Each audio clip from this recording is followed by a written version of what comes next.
Hey, what are you doing? Huh? Oh, I'm watching Prince of Persia on Blu-ray. It's pretty good. Shouldn't you be doing the intro to comics right now? Why don't you do it? I'm busy right now watching a movie. Lazy ass. I'll show you who's a lazy ass. No.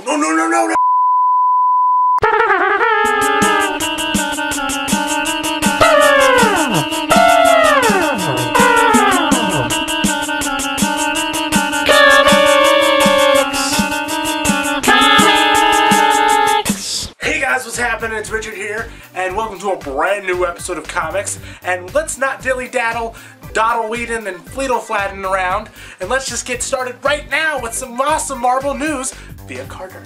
Thanks, Richard. So, hi you guys. I'm going to be reviewing a TV show. Sorry, I got to sneeze. Oh, nope, never mind. So anyways, yes, The Avengers Earth's Mightiest Heroes is Marvel's newest animated television series. After the dearly departed spectacular Spider-Man, may you rest in peace. And when I first heard that they were making this series, I was really excited. It's the Avengers. I mean, they already made an Avengers Marvel series, but it was terrible. And what I really like about the series is that it has a lot of continuity, which I like in television, animated television series. It's not just for live-action people. So yeah, I mean, if someone like quits the team in one episode, that storyline will go a few episodes. I mean, there's a lot of storylines that just keep going. One thing I don't really like about the series is the animation style. I don't know, it's very modern, kind of simplistic, and I just don't really like it. I mean, you kind of have to see this show for yourself to get a feel of what it looks like. I know a lot of people do like it actually. I just like basic hand-drawn series like, say, Batman the animated series, or the Justice League series. I think the characters are very well developed. I mean, the series makes even Wasp and Giant Man slash Ant-Man interesting, and that's a hard thing to do. I don't find those characters interesting hardly ever. And so yeah, I mean, all the characters are very well developed. They're very true to themselves in the comics.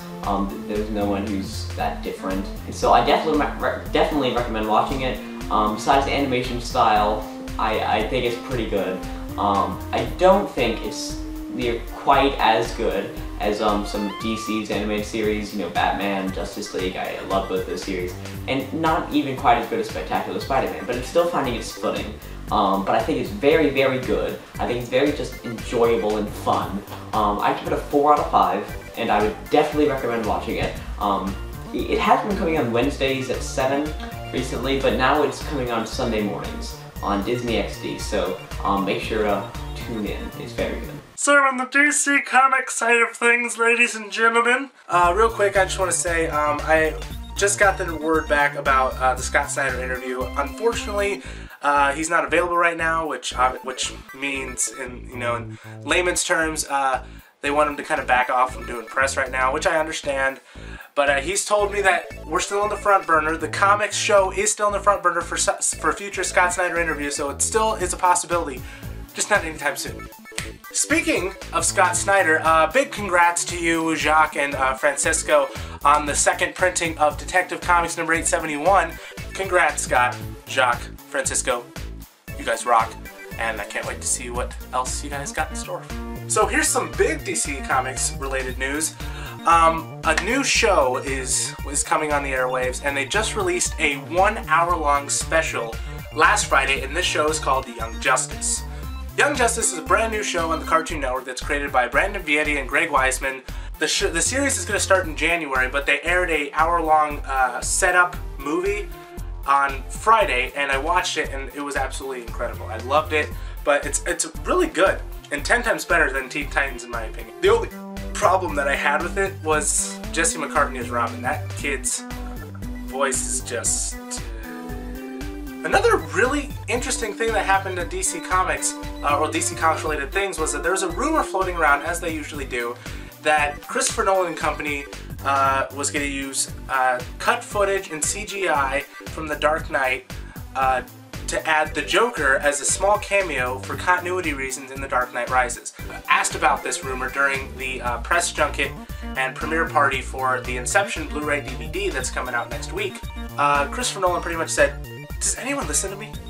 I've said 1,000 times, we're not having the Joker in this movie. Can you deal with that? No? Apparently not, because you're making rumors!" And believe it or not, that's exactly to the T what he said. And in that reaction. Another cool thing that happened during that press junket was Nolan and company was asked a lot of questions about the upcoming Superman movie that he's godfathering with Zack Snyder directing it. One really cool thing that happened that was announced is Hans Zimmer, who does a lot of underscores, has been doing a lot of underscoring recently for a lot of movies like Sherlock Holmes and The Dark Knight.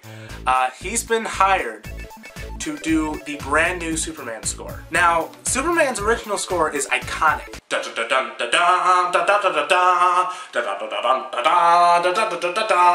Then again, Batman's score, the Danny Elfman Batman score that was used during the Tim Burton Batman movies and a little bit, or like a different version, if you will, in the Batman animated series, is also kind of an iconic Batman theme, and yet Zimmer was able to reinvent that score, so I have no doubt that he'll do an amazing job with Superman. Now, guys and gals and puppies and midgets and leprechauns and everyone else out there, it is time for my favorite segment of the show, the opinion/comment question of the day!